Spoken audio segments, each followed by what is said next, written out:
Hey guys, welcome back to my channel. In today's video I'll show you how you can remove tag on your Instagram post.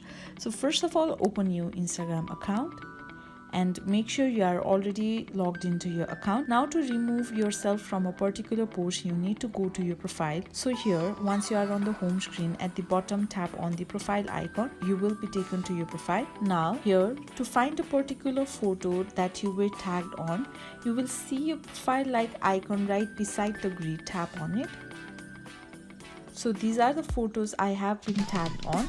Now to remove myself from a particular photo that I was tagged, first of all you need to open the photo here, and here at right beside the name you will see 3 dotted lines. Tap on it and again tap on the tag option, and here you will see the option with remove me from the post, hide from your profile, and other options as well.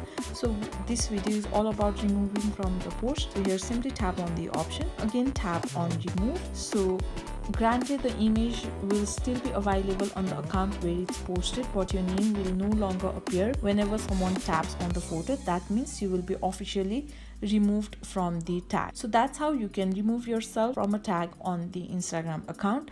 So this much for today. I hope this video was helpful for you. If you like the video, please give it a thumbs up and don't forget to subscribe, and I will see you soon.